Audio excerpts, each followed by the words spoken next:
Hi, my name is Charlie. I'm a graduate student in Rahul Kohli's lab at the University of Pennsylvania School of Medicine. I study antibiotic resistance in bacteria, and currently I'm working on methods to combat antibiotic resistance and delay the acquisition of resistance in dangerous pathogens.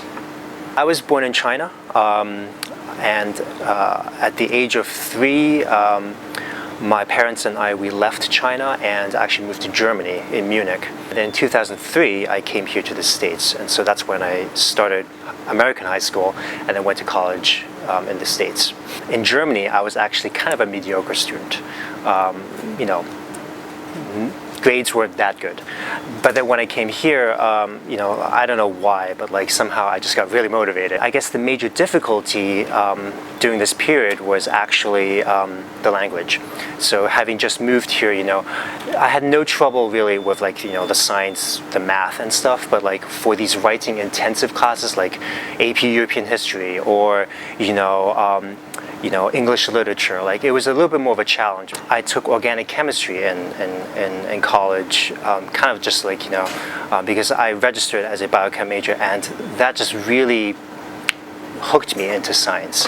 I joined a lab in college, did almost 3 years of research in that lab, and that's really what kind of sold me on becoming a researcher. Our lab is, I would say, medium-sized lab. We have roughly, give or take, 10 people, including rotation students. The people here come from very diverse backgrounds. Some people are full PhDs, other are MD PhDs, some people are veterinarians. Our professor is a physician scientist, so he has an MD PhD, and so he, in addition to doing research, he also sees clinics at the hospital. The atmosphere is incredibly collegial. It's a really teaching-oriented lab, so everyone helps each other out. Everyone is not afraid of asking questions. Whenever you have a problem, you can just go to your next door neighbor and just say, hey, I'm working on this problem, can you please help me out? So, it's a very collegial, very kind of laid-back atmosphere. We joke around a lot, but we also do really good science.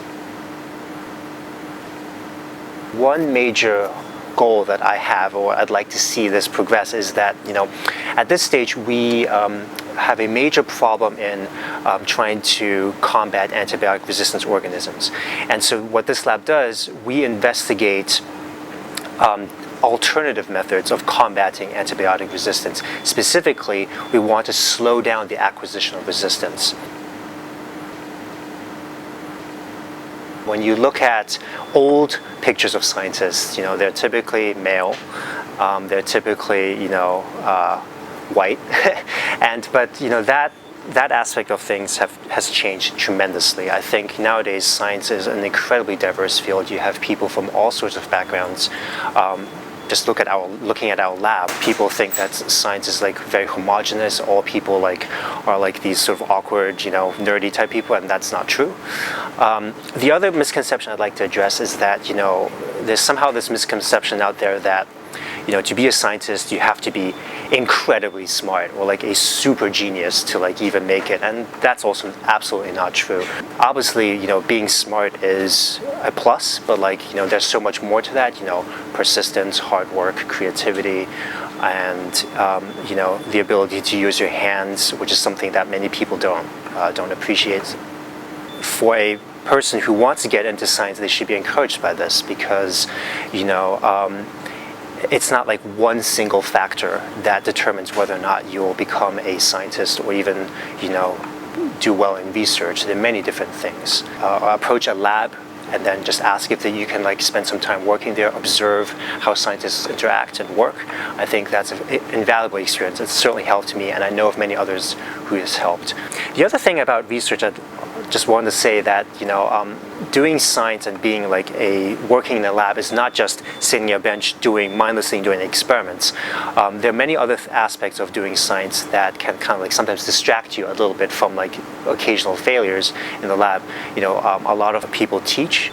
In addition to that, you can go to talks, you write papers, you travel, and so, even though when things are not working, you have these other options of potentially kind of taking your mind off the problem for a while, but then you can come back with renewed energy and so on. I think being a researcher is incredibly rewarding on many different aspects. First and foremost, you get to work with some of the most amazing and talented individuals you'll ever meet. Second of all, you get to expand human knowledge, and some of that human knowledge might be used to help other people, which is from sort of like a personal satisfaction point of view, it just feels good. And finally, you get to do experiments. You get to try cool things, use techniques, operate interesting machines and stuff, and you get paid to do that. So if you like that kind of work and get paid for it, I mean it's really the kind of like a great career to have. And so I can only encourage people to try to get some lab experience, some research experience, and see if that is the type of sort of environment that they feel comfortable with. And if it does, that's great.